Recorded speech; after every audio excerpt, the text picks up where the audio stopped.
வணக்கம் மக்களே.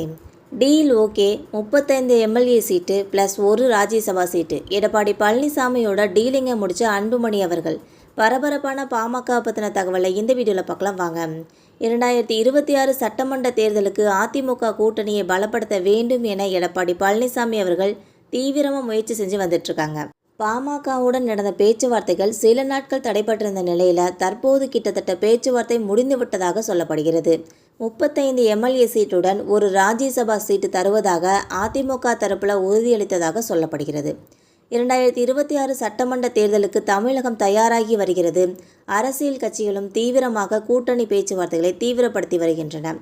திமுகவை பொறுத்தவரை கூட்டணி ஏற்கனவே உறுதியானதுதான். சில சலசலப்புகள் இருந்தாலும் பெரிய அளவிலான பிரச்சனை எதுவுமே இல்லைன்னு சொல்லலாம். அதே நேரத்தில் தற்போது தமிழகத்தின் பிரதான எதிர்க்கட்சியாக இருக்கும் அதிமுக 2026 நிச்சயம் ஆட்சியை பிடிக்கும் என தீவிரமாக காய் நகர்த்தி வருகிறது. பாஜகவுடன் கூட்டணி அமைச்சிருக்கும் இந்த நிலையில் தமிழக மாநில காங்கிரஸ், ஐஜேகே உள்ளிட்ட சில கட்சிகளும் அதிமுக கூட்டணியில் இருக்கின்றன. அதே நேரத்தில் தேமுதிக, பாமகவை கூட்டணிக்கு கொண்டு வர வேண்டும் என்பதுதான் எடப்பாடி பழனிசாமியோட ஒரே எண்ணம்.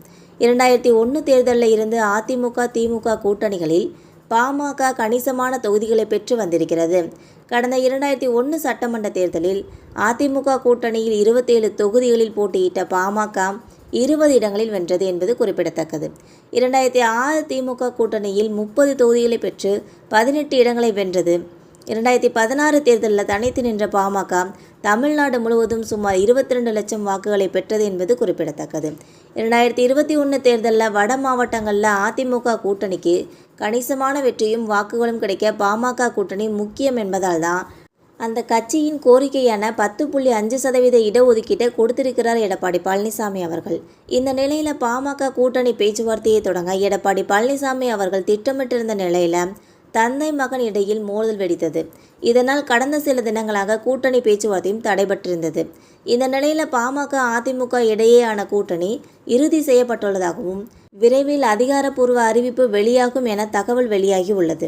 பாமகவில் அன்புமணி ராமதாஸ் இடையே உட்கட்சி பூசல் காரணமாக கூட்டணி பேச்சுவார்த்தைகள் தாமதம் ஏற்பட்ட நிலையில் சமீபத்தில் இந்திய தேர்தல் ஆணையம் அன்புமணி ராமதாஸை பாமகவின் தலைவராக அங்கீகரித்ததோடு மாம்பழம் சின்னத்தையும் ஒதுக்கீடு செய்தது. இதனால் ராமதாஸ் பாமகவுக்கு மாம்பழம் சின்னத்திற்கும் உரிமை கோர முடியாத நிலை ஏற்பட்டுள்ளது. இதையடுத்து ராமதாஸை தவிர்த்துவிட்டு அன்புமணியுடன் அதிமுக கூட்டணி பேச்சுவார்த்தையை நடத்தியிருக்கிறது என்பது குறிப்பிடத்தக்கது. பேச்சுவார்த்தையில் நடிகர் விஜயின் தமிழக வெற்றி கழகத்துடன் இருக்கும் கூட்டணி வாய்ப்பையும் அன்புமணி எடுத்துரைத்து பேரத்திற்கான வாய்ப்பாக பயன்படுத்தியதாக சொல்லப்படுகிறது. இதையடுத்து ஒப்பந்தம் இறுதி செய்யப்பட்டு இருக்கும் நிலையில் பாமகவுக்கு 35 சட்டமன்ற தொகுதிகள், ஒரு ராஜ்யசபா எம்பி தொகுதியும் ஒதுக்கப்பட்டுள்ளதாக தகவல்கள் வெளியாகியிருக்கிறது. கடந்த தேர்தலில் பாமக 23 தொகுதிகளில் போட்டியிட்ட நிலையில் இந்த முறை கூடுதல் தொகுதிகளை பெற்றுள்ளதால் பாமக ஆதரவாளர்கள் மகிழ்ச்சி அடைந்துள்ளனர். இந்த வீடியோ உங்களுக்கு பிடிச்சிருந்தா மறக்காமல் சப்ஸ்கிரைப் பண்ணி பெல் ஐகானை கிளிக் பண்ணி வச்சுக்கோங்க. அப்போ தான் அப்புறம் டெய்லி வீடியோஸ் உடனுக்குடன் வந்து சேரும். தேங்க்யூ.